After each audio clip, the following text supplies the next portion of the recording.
We actually lived on the other side of the James River, so we wouldn't see the kids, on the weekends. Now I understand why a principal would make that decision. My mother was a public school teacher in Charlottesville, right after my parents got married. My grandmother was a history teacher, believe it or not, a Latin teacher in the Greensville County Public Schools in Emporia, Virginia. My grandfather, right after World War II, he left World War II as a principal in Suffolk. So we're a public school family. And I want everybody who hears me talk about education in my campaign, or as a commentator on the radio, or as a private citizen to know that I'm committed to the public schools. But can we be honest? Are we allowed to be honest with each other? We got a problem. And some of that comes from a woke mindset, which is not consistent with the way the public school system used to be run. And it's corrupted not only the day-to-day operation, but the end result. The people that are coming out at the age of 17 or 18 after 13 years of education. We are not producing citizens, at least a percentage of the graduates, who are capable of reading, writing, arithmetic, a full understanding of the society that they are inheriting, and the ability to step up and be well-informed, functioning citizens in the society that we've got. And we've got to get control of that. And we've been talking about it for a long time, back when I was a TV reporter, and then for the last 8 years, it's been a pretty recurring theme on the radio program. And I'm really concerned. One of the reasons I've decided to run for public office is I think we need people who are reasonable, people who are responsible, people who are fair. I'm not going to say that everybody has to be traditional. Good Lord, look at me. I'm not a traditional Republican candidate. I'll be honest with you. But the reasonable, responsible, and fair mindset, I think, is what I'm detecting is missing from many of the decisions that are being made at the management level. And it's hurting families. It's hurting kids. And we've been following for the last at least 4 years, 5, 6 years, a lot of those decisions that are being made in the building behind me that are hurting families. So I want to assure you that my goal is to reset in the coming years the public school system, recalibrate some of the decisions that are being made, be fair with everyone, but also be committed to the truth. And I am not hesitant to talk about the trans issue, which is so polarizing, not just here in Northern Virginia. A lot of people don't realize it. In Hanover County, which is a pretty rural county outside of the city of Richmond, outside of the state capital, this has become a very polarizing issue there. And I think we have lost the commitment to the truth. Biological truth, factual truth. And while I say that, I'm also a pretty nice guy, and I've been through my own life, and I'm not interested in harming anyone or humiliating anyone or doing damage to anyone, but all of the decisions we make as a society need to be based on factual truth. And I'm also not interested in upending the way the entire society is organized and has been organized in a reasonable fashion for many, many decades. And that means that boys don't play against girls in sports. It means that boys don't enter the girls' locker room or vice versa. And it's reasonable. That is not bigoted. That's not hostile. That's not ugly. That is reasonable. And that is responsible. And if we rewind to what feminists said to us just a few years ago about their worry, and I'm not going to dismiss their worry that we live in a hypersexualized rape culture, right? You remember hearing that? I heard that when the Rolling Stone story came out, and we talked about athletes who were predatory. We can always find isolated stories that demonstrate bad behavior and bad judgment. But if we acknowledge that that was the mindset of feminists just a few years ago, then it begs the question, why are we changing all of that now and pretending like that wasn't said? We need to protect our young people, especially in these school systems. So I want to make sure, I haven't cleared this, so let me just make sure that Charlena Mann is with us, and Renee Smith with us, and I understand there's a great deal of sensitivity about revealing too much information in public, and as a potential elected official and as a former reporter, I want to be respectful of families.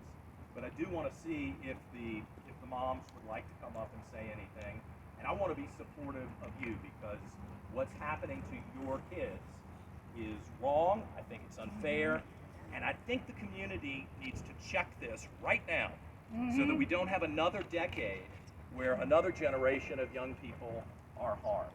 So I thank you for being here, and I know you're going to go inside. Share your thoughts today. First of all, thank you all for coming. The more people that we can get out here and get attention to this, the more we'll probably be successful in getting this policy repealed. So thank you very much. I understand you guys are taking your time away from your families and probably missing dinner. It's going to be a long night. So thank you so much for coming out. I don't even know where to start as far as how heartbreaking this entire situation has been. My son is a very good kid. He's a gentleman, and the only thing that he was expressing was the fact that he was uncomfortable with a girl in the locker room.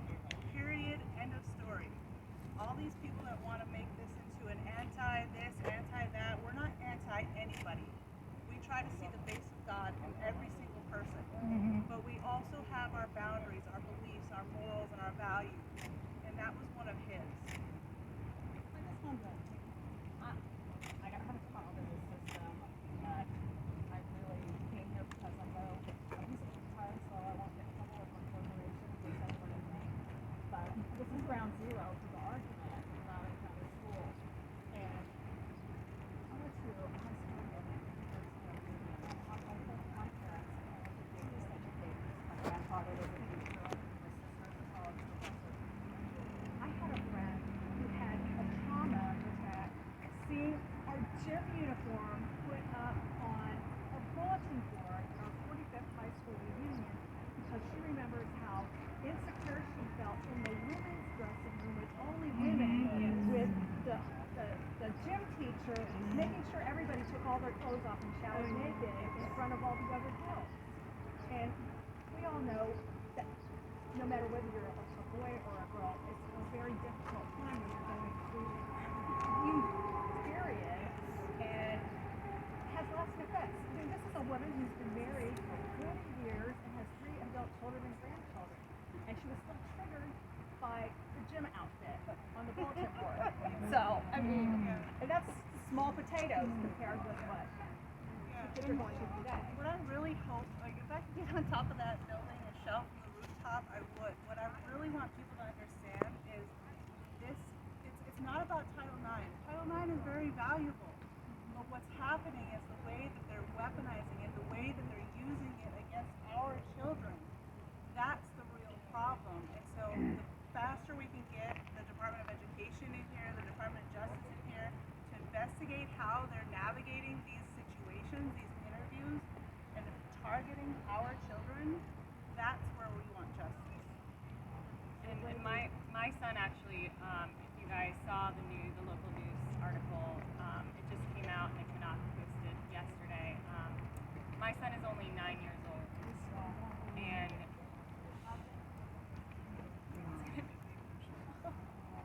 What happened to him?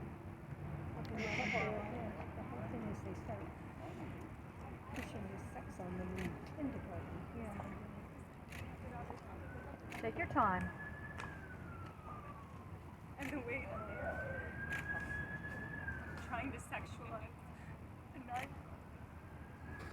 He had a girl in his class make a false allegation against him, and the entire class, including the teacher, has come forward and testified that the incident never happened. And under investigation, she changed her story and said, okay, well, he didn't actually touch me, but he made me feel like he wanted to. And they took that, after knowing everything about this little girl, the history that she has and the reputation that she has in our school. She's made false allegations against 3 different teachers at the school for other related things. It's something that is a known problem. They're accusing my son of attempted sexual assault from what this girl has said she felt like. From essentially what School board. Title IX is the problem. So it's the Title IX within LCPS, not just in general, but it's this specific department within LCPS, the Title IX. And the most shocking part too that I feel, because it's obviously, it shocks your moral conscience, right? Like you can't even fathom a 9-year-old being accused of something like sexual assault. He doesn't even know what I was sex just is. going to say they don't even know at 9 years old. They know nothing. Yeah. And they said, well, we need to see the proof. If you wanna appeal, you can. We appealed. We had 5 news witnesses come forward saying, well, we actually have proof that this girl had a motive against this little boy. She's had a crush on him now for over a year. She's sent threatening text messages to other girls in their class and other girls in the school saying, like, I don't want you to talk to him because I have a crush on him and I want his attention. Like, there's actual text evidence of all of it. And despite knowing that Title IX within LCPS changed the wording of one of the students, and they completely, there was a cafeteria incident. The way that they question these children, also, by the way, they're asking these 9 and 10-year-olds, has anything inappropriate ever happened in the classroom? And one of the little girls says, oh, well, we were playing this game in the cafeteria where we kick each other's shoes off, and they told us that was inappropriate and we had to stop. That's basically the only time they ever use that word. And the investigator probes her and says, do you think it's possible that my son could have accidentally touched her kicked her in the private parts? And so the little girl's quote is, I don't know, maybe. And they took that quote and said, I don't know, maybe, put in parentheses, touched her private parts, and applied it to the classroom setting when it was completely out of context and had nothing to do with the accuser. So that family came forward and they provided all of their information. And LCPS Title IX office said they didn't have to consider any of the evidence, that they were going to go forward with their initial decision, and they refused to hear any more of the case. Christopher Moy said, this is our policy, quote verbatim, this is our policy and I fully support it. That's good. And he said, She's speaking. we know, of course, like, there was no due process and it violates federal law, but I think most shocking and disturbing to the residents and families and parents is that it shocks your whole moral conscience.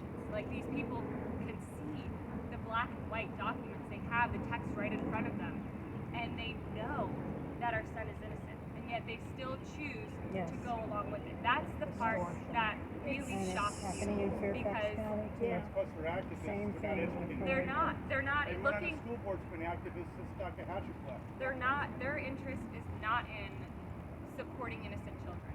They hide behind policy every chance they get. I had interactions with multiple people. I talked to the superintendent's chief of staff and the chief of schools. And the first conversation I had with Ray Mitchell, she was literally gasping at the facts I was giving her. 9 years old, no, that can't be right. No, we're going to do something about this. To 2 days later calling me and saying, oh, I actually don't have the power or authority that I thought that I had.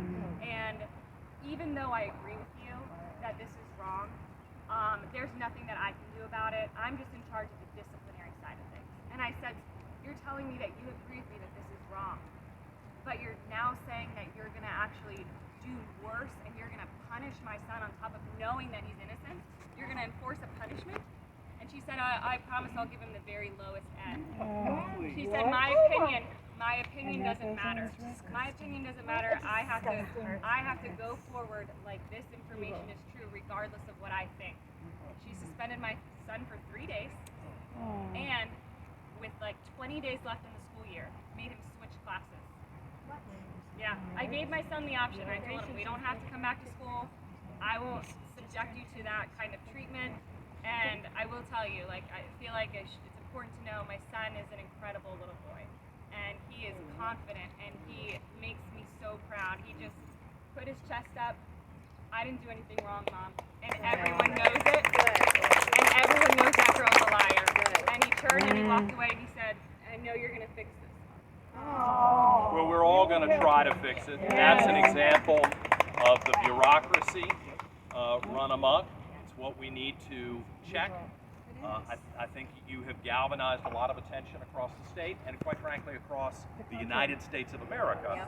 And it's unfortunate that this county is getting that attention, but I hope we can fix this going forward. And it's shocking to me that we're talking about young children, middle school, elementary school, and we're presenting these discussions like it's the HR division of a Fortune 100 company.